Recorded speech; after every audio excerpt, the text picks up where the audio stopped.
ñu ngi leen di nuyu di leen jaajëfal yéen ñuy suivre chaîne bii di Xalaat TV jàngatu tay bi nag intervention bu leen di dégtal la avant ñuy ñëwaat ci ni mu gën a yaatu ci mbiru vaccin yi intervention boo xamante nii docteur Babacar Niang moo ko def ci danger yi nekk ci vaccin yi mais itam corona business bi nga xamante ni moo xew Sénégal ndax ci intervention mi ngi leeral que ni matériel yi nga xamante nii waa kër docteur ñu ngi koy jëfandikoo ngir xeex Covid bi doomi ministère yi ñoo koy jënd di leen ko jaay. maanaam mbir bi benn business la boo xamante nii benn cercle bu ndaw ñoo ko wër di ci gañe xaalis di ci teg deal di ci def seen business lii duñ ci sori dañ leen di dégtal intervention docteur Babacar Niang ci corona business bi xew Sénégal ak danger wu vaccin yi.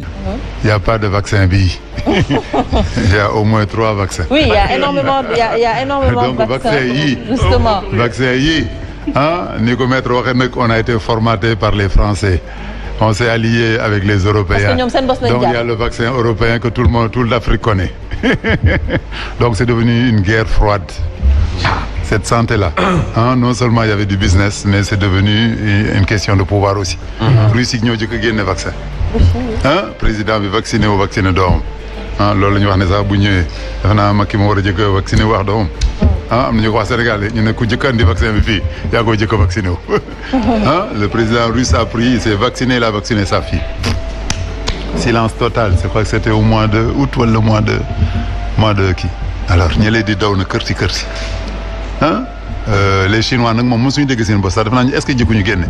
dafa naa les Chinois ñoo jëkk a génne vaccin kenn déggu man vaccin wu chinois yi sax maa ngi ko dégg y a même pas 2 mois. Donc ce qui fait que maintenant depuis quelque temps nag le vaccin européen le vaccin de nos. mais Raoul professeur Raoul d'accord ci vaccin européen bi de. Oui d'accord kenn d'accord ci. Le professeur Raoul de Marseille. ma koy gàttalee rek moi j'ai été étudiant dans une faculté. qui faisait un vaccin ici au Sénégal. En France. ñu ne def leen liste ñi bëgg a dem. Participer à cette vaccination-là. Il devait y avoir un Français et un Sénégalais qu'on prenait à Dakar. Ñu ànd à Fatick sinon sunu mbokk séeréer yi ci ñoom lañ ko vacciné. bi ma demee ba nekk ci liste bi positionné en France waa ji xool ma xoolaat ma ne ma tu es Sénégalais ma ne ko oui mu ne ma tu sais que tu peux pas partir. ma ne ko mais vous avez demandé un étudiant de la fac wala vous avez demandé un Français. lan moo la lu woon ci vaccin yooyu. secret yi yemoon ci vaccin boobu. vaccin boobu xam ngeen ko mooy l'hépatite virale B. bi ñu defee première vaccin yi ba jaay ko dégg nga mas ngeen dégg sclérose en plaques. Sclérose en plaques c'est une maladie même qu'on disait qui n'existe pas en Afrique tellement honnête mais bi vaccin boobu dawee ñun ñuy vacciner ñii seen loxo di paralysé mais ñu naan ndogalu yàlla mais bi ñu vacciner 2 ou 3 Français ñu am la même chose on a fait les recherches et on a trouvé que ce vaccin-là entraînait la sclérose en plaques ñu retiré ko dem liggéeyaat ko bon léegi ñu ngi koy jaay bon mais il a perdu son aura. Et ce vaccin-là je pense qu'il a été travaillé sur plus de 10 ans. Donc c'est la même chose qui risque de se passer. Non c'est pas la même chose là c'est pire parce que là on est même pas à 9 mois. On n'est pas à 9 mois te nee naa la photo bi ma la naroon a envoyé l'autre fois c'est le dilemme de cette maladie-là. On a eu une personne qui est morte devant la porte avant même qu'il sorte de l'ambulance. Qui avait son test négatif. C'est un négatif. Ah bon? Négatif de l'Institut Pasteur que tout le monde a confiance. Bon, faux positif, faux négatif, ça existe. Le Sénégal gi la. L'Institut Pasteur. Ça c'est grave donc li nga wax grave na kat. ñu jël VDN bi après mu jox le dossier non je l'ai même dans mon portable. mais looy wax ni yow. Alors que le gars là bu scanner bi ñëwoon tey la moitié de ses 2 poumons étaient partis. déjà bousillé. D'accord. Donc il y a 2 hypothèses encore dans cette maladie-là c'est pas le virus corona la corona ou la yaa ngi doon di jël débat bi la Covid wala le Covid. Déjà ça kooku c'est une très belle question. Déjà qu'on ne sait même pas si c'est le ou si c'est là. C'est compliqué. La maladie là on ne la connaît de rien.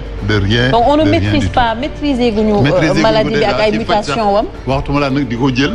di ko dugal ci monsieur Faye di xool nu ko monsieur Faye balaa ñuy dugal ci monsieur Faye d'abord dañu war a dugal pendant 5 ans sur des animaux des animaux. Non des rats voilà des rats. Des singes. Des gorilles. Mais oui. Voilà. Des cobayes quoi comment dire des cobayes. Ce qu'on appelle la dose létale.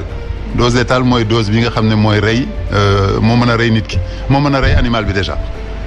Après avec ça nag on va faire des déductions pour xam ne si quelqu'un de nous fait 90 kilos dose am lii la war a mel. bu ñu ko koy injecté tamit est-ce que les anticorps. mais docteur pourquoi bii pas jëluñu ay animaux def leen ay cobayes testé ci virus bi bu ko testé ci ay doomu adama di leen sacrifier lu bees lu xew ci la mosul am. loolu la monsieur Faye wax nee na bu ñu amee ñu diriger non waxuma Sénégal c'est le monde entier. ñun ñëpp lañ ko bëgg a ñëw. non Brésil. ndax lan Brésil lañ ko def. Brésil lañ ko def Trump nee na photo australien bi ñu def. xoolaat leen photo bu baax. l'aiguille encore son bouchon dañu wane benn ministre australien ñu koy piqûre mais dindiwuñu aiguille bi affaire bi duggul c'est comme au cinéma quand on te fait une piqûre. donc c'est dans ce sens que vous avez dit que doo vacciner mais Macron nee na am na 100 millions doses ñu war a joxe 100 millions. waaw kan la ko jox. kan la ko jox. nee na français yi. français yi. ce qui s'est passé en 3 jours là. C'est le docteur Khemes qui est parti à une réunion. Oui. Qui a dit qu'on a choisi même le vaccin. Et que les commandes étaient en cours. Abdoulaye Diouf Sarr, heureusement, le lendemain, bon, il y a eu un débat quand même assez sérieux dans certaines télévisions. Le lendemain, bon, il a eu des échos. Et il a carrément contrecarré ce que son directeur médical a dit. Et l'autre, comment dire? Pour vous dire qu'on ne connaît pas encore, on ne connaît pas la maladie, on ne connaît pas qui veut nous imposer la maladie, mais il y a quelque chose qui se passe. La ñàkk paxe ngeen ñëw ñu jëme leen defal ñun lii ñu xala commencé jàng parce que ñun tamit amuleen war na confiance ñun parce que ñun xamaguñu feebar ku ñëw tey ne ma docteur faj ma gëmma bëtam ne may jël samay corticoïdes di def fii di làmbatu actuellement on utilise 4 médicaments ñaari antibiotiques benn corticoïde ak ay vitamine C d'accord mais on ne sait pas virus yàgg nañu bind virus antibiotique mënalu ko dara. Bon après am ñu dawal hypothèse ne virus bi day déclencher benn microbe bu tudd bactéria portela bon hypothèse yi du jeex tey bu ñu la joxee benn article de médecine bu ñu doon wax ne moom nga war a lire pour xam fu feebaru jëm mais doo ci génn alors que kooku y avait des scientifiques qui normalement qu'on puisse avoir confiance mais crise de la confiance elle est partout gis nga ce qui s'est passé en France avec le professeur là. Donc et ça continue bu ñu demoon tey Amérique dégg naa Trump ci boppam il est au milieu de la discussion donc amaguñu objectif une visée commune contre un petit virus. Et on s'est rendu compte en plus que des intérêts multi c'est pas multinational wala multi xaw ma lan ban moo sax la ñuy amee qui sont là bon on appelle ça la big pharma donc ils sont là les grandes multinationales et ils attendent la faille pour se placer mais nag il faut bu leen fàtte tamit OMS c'est un enjeu politique c'est un politique à grande échelle c'est des gens qui sont nommés par des lobbies et des trichements des États gis ngeen bii ko Trump ne ko yow da nga fa nga féete côté chinois yi dafa retirer xaalisam ne ko tu vas voir tu vas couler et c'est pas la première fois qu'on le fait dans une nation dans un organisme international am na moment yoo xam ne boo leen neexulee dañuy téye seen xaalis am na beneen dëkk bu ñu ko defoon la ñu retirer seen xaalis association boobu internationale boobu dellu ginnaaw donc ils sont très dépendants très dépendant donc deuxième débat bi mooy il faut pas que ñu bàyyi sunu santé aux mains de ces gens-là parce que mën naa la ça fait 34 ans que j'exerce OMS mosul changé dara ci sama dund wala sama façon de soigner mosuma dollil dara pour que tey ma mën a régler problème mu tension ou samay malade alors que vous avez vu même la différence bu événement international amee bu fekkee Europe la du ay bâche la ñuy jël de ay hôtel la ñuy jël dafa les sinistré bu nekkee ay africain nga gis ñu jël ay siwo di ci tabax di ci def ay buy ay buy di ko jox nit ñi doo am kuddu doo am fourchette donc vous voyez aussi que ces gens-là sont dépendants encore de ñi ñuy note donc ils sont en train d'obliger de continuer la même hégémonie sur les populations que nous sommes bu lu nekk boo ko joxee domaine am mën na dem bi ministre di ñëw di joxe ay chiffres ma ne ko chiffres yi du sa travail mais jox na ko monsieur professeur Ndiaye docteur Ndiaye la ko mujj jox kooku di wax joxe ay chiffres di jaale di joxe ay conseils moom mu war a toog bureau mu xool nu mu mën a gisewaat de loin le problème et puis jël ko vraiment en main et aller chercher toutes les compétences pour que on puisse aller loin man bi ñu nekkee 1% defe naa foofu la ñu waroon a gën a retroucher les manches. voilà mais comme ni ngeen ko waxee tàcc bi dafa ñëw. dëkk bi di wax ak sabaru bi ñëw. man nag léegi Sénégal man li ma leen yéene mooy ndëpp xaw ma ndax xam ngeen la mooy ndëpp.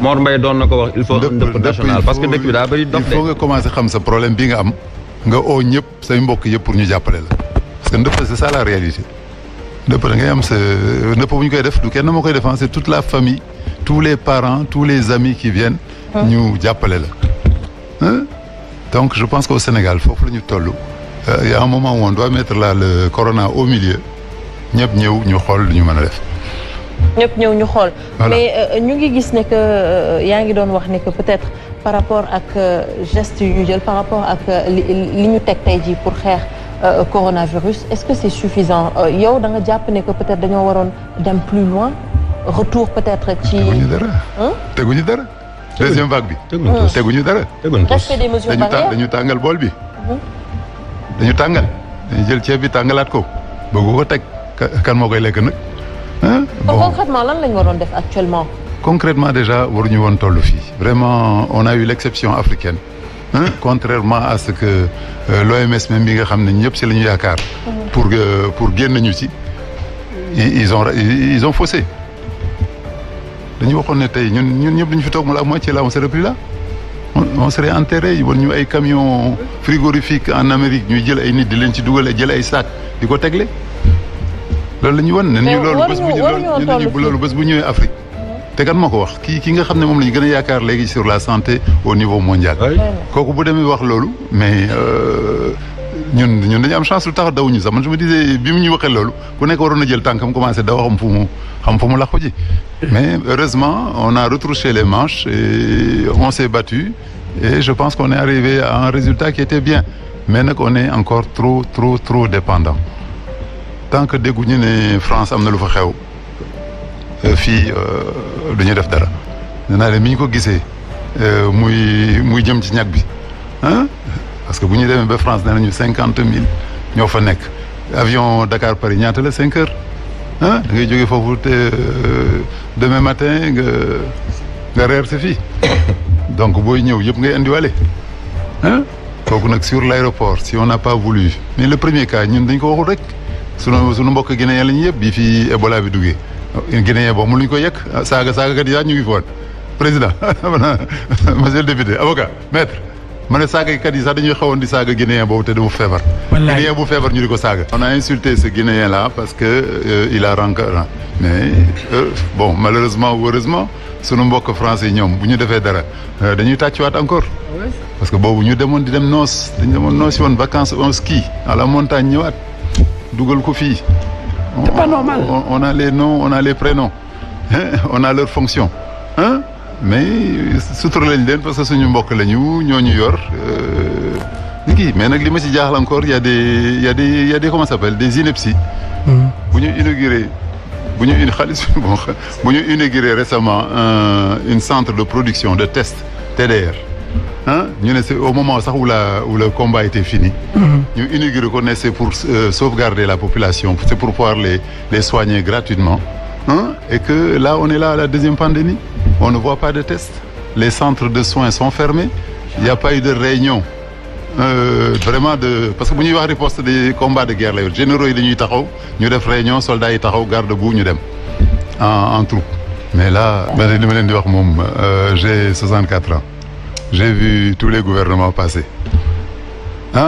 j'ai rien contre Macky mais je dis qu'ils ont jamais changé quelque chose dans notre vie jamais ils ont changé quelque chose tey gouvernement bi ñuy coow nii ba maître di ci tàngal yaramam sama professeur bi mais gouvernement bu c'était l'occasion de mettre quelqu'un de compétent sur un phénomène c'est mondial donc ça veut dire que aujourd'hui quelqu'un de compétent c'est-à-dire actualiser. La personne ku fi nekk c'est pas une personne compétente non c'est pas que la santé justement le Covid c'est pas que la santé au contraire le business même a pris le dessus les masques là vous allez voir ils étaient tombés à 2000 francs il y a 3 semaines ils sont en train de remonter ñun tenue bi ñuy sol léegi pour mën a toppatoo benn Covid pour sauver notre vie pendant qu'on sauve la vie d'autres mais c'est remonté de façon honteuse c'est une question que c'est même pas leur